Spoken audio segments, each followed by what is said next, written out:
프로젝트 이독. 안녕하세요. 이독이라는 프로젝트를 시작하게 된 진행자 윤일이라고 합니다.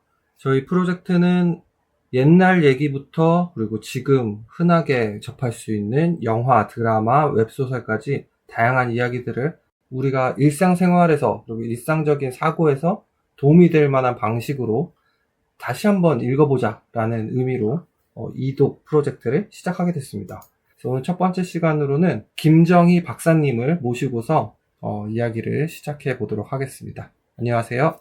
안녕하세요. 간단하게 자기소개를 부탁드리겠습니다. 자기소개를 준비한 바가 없어서 굉장히 당황스럽지만 저는 오랫동안 고전문학을 공부했습니다. 고전문학이라고 하면은 뭐 일제강점기 때 소설 뭐 이런 건가요? 고전문학이라고 하면 흔히 아주 이게 시대 범위가 굉장히 넓은데요.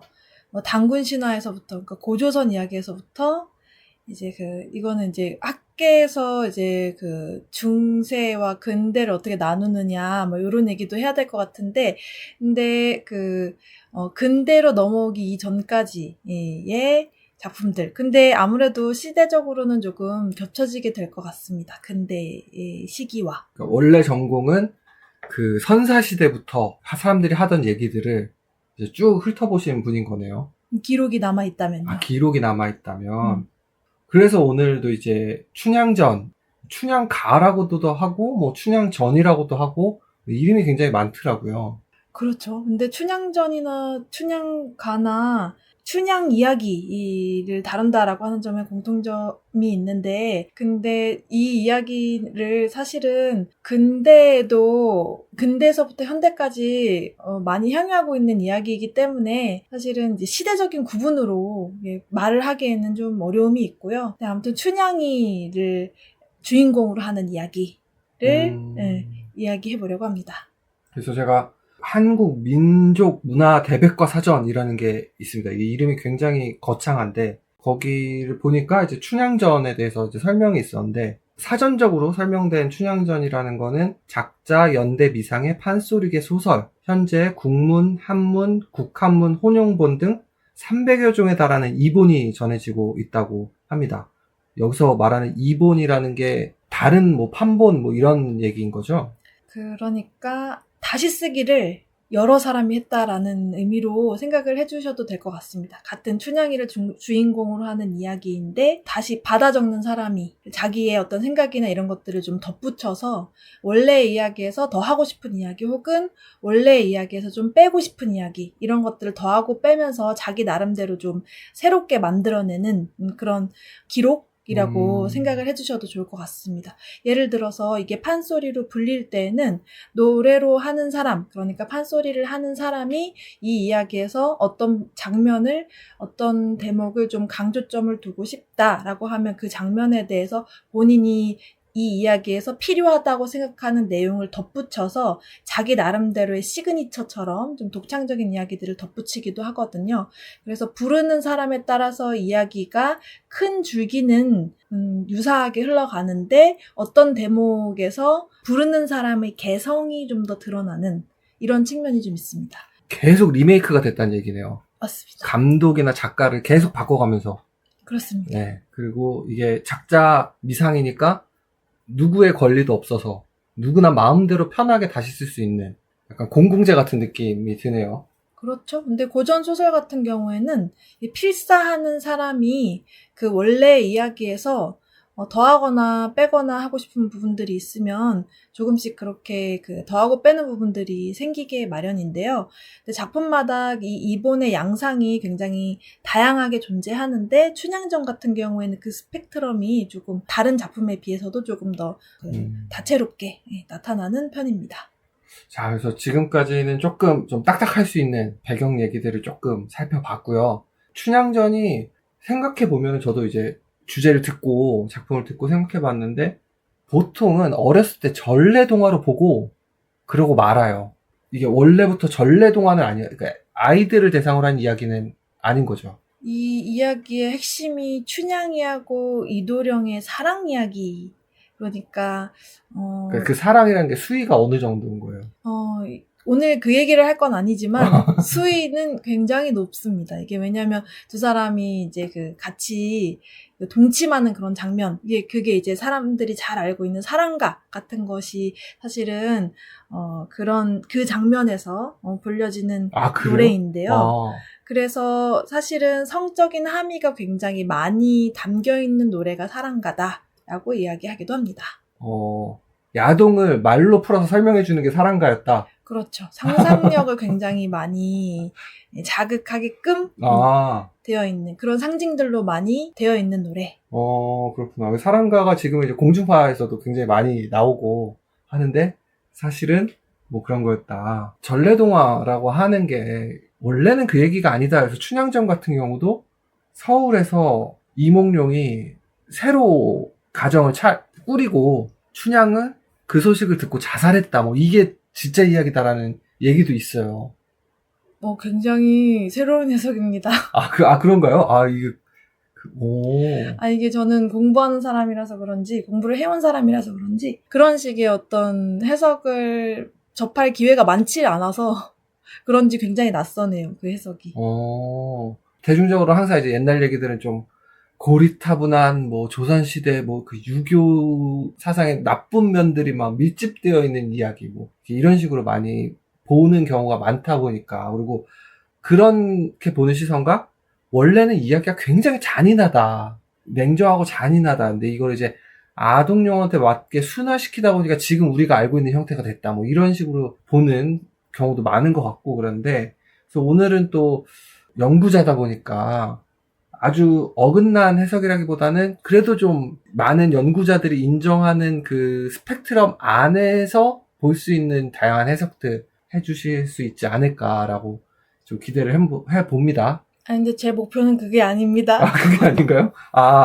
저는 물론 이제 춘향전하고 관련돼서 굉장히 연구가 많이 되어 왔고 그리고 굉장히 훌륭한 연구들이 많이 나와 있는 것도 사실이고 그런데 그렇게 해서 이 춘향전을 봤을 때 그리고 방금 말씀해 주신 것처럼 뭔가 유교라고 하는 그런 사상을 담고 있는 왜냐하면 춘향이 앞에 는 수식어가 열 이런 게 많이 붙기 때문에 정조 뭐 이런 표현들 많이 붙잖아요. 그렇죠. 그런 표현들이 앞에 붙는 이제 여성이 이제 주인공으로 나오다 보니까 아무래도 그런 어떤 그 유교라고 하는 그런 사상을 어떤 그 사람들에게 강요라고 해야 될까요? 학습시키기 위한. 그 학습이라고 하는 게 조금 더 적절한 표현일 것 같기는 한데요.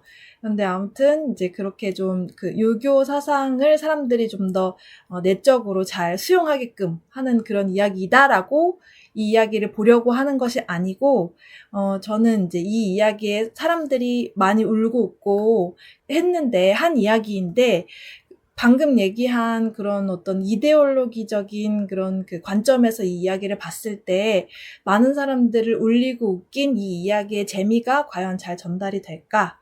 라고 하는 지점에 항상 좀 의문을 갖고 있었고 제가 발견한 이 이야기에서의 어떤 오늘날의 삶에도 조금 삶과도 관련이 되어 있는 재미있는 부분이 무엇일까?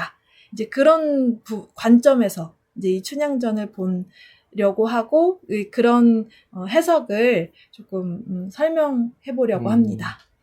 우선 그럼 춘향전에서 어떤 식으로 이제 그 이야기를 들려주실지 좀 궁금하긴 한데 그 이야기를 좀 들어보기 위해서 시작으로 이렇게 여쭤보죠. 춘향전은 일단 그 남녀가 좀 그 당시는 계급 사회니까 계급이 다르잖아요. 한동안 이제 요즘엔 오히려 좀 뜸한 것 같은데 그 대한민국에서 굉장히 인기 있던 이야기 전형이라고 해야 되나요? 신데렐라 스토리 아니냐 춘향전도 그렇게 보는 경우도 많은 것 같습니다. 그렇게 생각이 되시나요? 저는 이제 많은 분들의 의견을 한번 여쭤보고 싶은데 춘향전 같은 경우에는 신데렐라하고 개성이 조금 많이 다른 여성이거든요. 왜냐하면 춘향이 같은 경우에는 고난을 겪는 그 장면이 신데렐라 스토리하고는 질적으로 좀 다른 지점이 있습니다. 그러면서 그 고난을 겪으면서 이 춘향이라고 하는 소녀가 한 어떤 어엿한 여성으로 성장해 나가는 이야기가 이야기가 춘향전이 아닐까. 근데 그런 측면에서 보면 신데렐라 스토리 같은 경우에는 신데렐라의 성장 이야기다 이렇게 보지는 않잖아요. 그래서 저는 신데렐라 이야기하고 춘향전이라고 하는 이 작품이 큰 틀에서 신분이 높은 남성이 신분이 낮은 여성하고 이제 그 혼인을 하는 그런 구조로 되어 있다라고 하는 점에서는 공통점을 발견을 할 수 있지만, 그렇지만 이제 그 이야기가 전달해주는 메시지 자체는 굉장히 질적으로 다르다. 이제 이렇게 보고 있습니다. 지금 해주신 얘기를 좀 정리를 하면, 춘향전은 춘향이 성장하는 이야기다. 성장 스토리다. 하지만 신데렐라는 성장 이야기는 아니고, 그냥 뭐 굳이 말하자면 성공 이야기 정도라고, 이제 그런 차이가 있다라고 보아도 될까요? 저는 그렇게 생각합니다. 그렇군요. 춘향이 성장을 한다. 아니, 약간 이렇게, 그러니까 좀 속되게 얘기하면 춘향전 같은 경우에는 저가에 매수해서 존버하면 해가 뜨는 날이 온다. 약간 이런 식으로 이제 저는 이해를 하고 있었는데, 그래서 저가 매수의 중요성, 그리고 존버, 이거의 미덕 같은 걸 좀 생각하고 있었는데, 조금 말씀하시는 걸 들어보면은 다른가 보네요. 지금 말씀하신 건 오히려 신데렐라 스토리에 더 맞는 거 아닌가라는 생각이 드는데, 오. 저가 매수는 뭘까요? 제가 잘 이해가 안 돼가지고. 그렇죠. 뭐 이렇게 흔히 이제 뭐 주식에서 아마존이나 테슬라 같은 기업을 상장 직후에 아무런 매출이 발생하지 않거나 아니면 어떤 뚜렷한 사업 모델이나 비전이 없을 때부터 이 기업은 된다라는 마음으로 가지고서 1년, 5년, 10년 버티면 이제 빵! 이제 흔히들 이제 10배, 10배거가 되는 그런 기적을 보여주는, 그래서 그걸 이제 사람한테 얘기를 해서 뭐 그런 거 있죠. 뭐 고시생이라든가 뭐 시험을 준비하든가 대학생 때 미리 싹수를 발견하고 장기 연애를 끝에 뒷바라지를 해줘서 성공하는 뭐 그런 모델. 아, 이몽룡이 그렇게 했다는 말씀이신 거죠. 그러니까 춘향이가. 그렇죠. 이제 춘향이가 이제 이몽룡의 싹수를 알아보고 올인 베팅을 한 거 아닌가. 그렇게 보자면 또 그렇게 볼 수도 있을 것 같아서. 또 두 번째로 넘어가서 또 춘향전에 대한 또 뭐 이미지 같은 거를 하나 더 말씀드리자면은, 그 어느 설명을 보니까 시대별로 춘향전의 어떤 의미가 굉장히 달라졌다고 하더라고요. 조선시대 아까 얘기한 것처럼 정조와 뭐 이런 거에 대한 유교적 가치에 대한 거를 강조했다가 또 뭐 이제 약간 일제강점기라든가 그 이후 시대에는 춘향전이 어떤 혁명소설로도 많이 해석이 됐다고 하더라고요. 일단은 우리가 그 단어는 조금 조심스럽게 사용해야 될 필요가 있는 것 같긴 해요. 근데 왜냐하면 이 춘향전의 해석하고 관련돼서 굉장히 상반된 두 견해에 대해서 지금 사실은 살짝 말씀을 해주신 건데, 춘향전이라고 하는 작품이 어떤 그 춘향이가 갖고 있는 그 연려의 이미지를 강조해가지고 그런 유교의 이데올로기를 강화하는 방향으로 계속 전승이라고 해야 될까요? 공유라고 해야 될까요? 아니면 향유라고 해야 될까요? 아무튼 그런 어떤 향유되는 그런 또 시기가 있었고, 그리고 어떤 시대에는 이 춘향이가 가지고 있는 어떤 신분을 넘어서서 어떤 자기 주장을 강하게 피력하는 이런 모습에서 어떤 모던걸이라고 하는 모던걸이라고 하는 그런 키워드로 춘향이를 묘사하기도 했거든요. 그래서 춘향이의 어떤 이런 주체성을 본받아야 된다라고 하면서 이제 그런 부분에 사실 강조점을 두게 되면 여러분 굉장히 조심해야 됩니다. 우리가 이 지점에서. 왜냐하면 이 춘향전에 대한 이러한 해석을 이어받는 쪽이 이제 북쪽입니다. 조심해야 됩니다. 그래서 우리는 그래서 조심해야 됩니다. 왜냐면 여러분 지금 굉장히 지금 이렇게 사상적인 혼란이 있는 이 시기에 왜냐면 북한에서 춘향전을 볼 때 그렇게 해석을 하거든요. 이게 왜냐면 신분제라고 하는 것을 유교에서의 그 유교 사회에서 어떤 불합리한 그 체제로 얘기하는 게 이제 그 이런 그 신분제 같은 걸 이제 얘기하거든요. 그랬을 때 이 춘향이는 그 신분제라고 하는 것을 스스로의 어떤 그 힘으로 뛰어넘는 그런 여성으로 이렇게 숭앙되는 아, 쪽 그러니까, 해석은 이제 북한에서 많이 이루어지는 그러니까 해석이라고 보시면 됩니다. 제가 생각한 혁명 뭐 이런 거는 이제 신여성에서 넘어가서 이제 우리가 영화로 많이 아는 헝거 게임에 나오는 그 주인공 있죠. 활 쏘는 주인공. 그 정도 개념을 생각했는데 일부 연구자들은 이렇게 좀 추운데 사시는 분들은 예, 그렇군요. 거기까지 가는군요. 그렇습니다. 그래서 춘향이하고 관련된 이미지는 그래서 정숙한 여인이었다가 또 굉장히 기생으로서의 어떤 그 유혹적인 그런 매력 같은 것들을 강조해서 일종의 적절한 용어인지는 모르겠는데 아무튼 유혹자로서의 여성이 굉장히 그런 이미지가 강화되는 시기가 있고 또 다시 현대로 조금 오면서는 현모양처 이게 지금 자식은 안 나오지만 그런 현숙한 어떤 아내의 그런 모습, 현숙한 아내가 가져야 하는 덕목으로서의 열 이런 것들을 또 강조하고 김희선이라고 하는 배우가 연기한 춘향이가 있습니다. 이제 그 작품에서는 그 김희선이라고 하는 배우가 연기한 춘향은 굉장히 정숙하고 단아하고 그리고 자기의 어떤 이몽룡에 대한 신의를 끝까지 지키기 위해서 갖은 고초에도 꺾이지 않는 그런 이미지를 굉장히 강조했거든요. 영화도 있잖아요. 임권택 감독이 그린 또 춘향이 있었죠.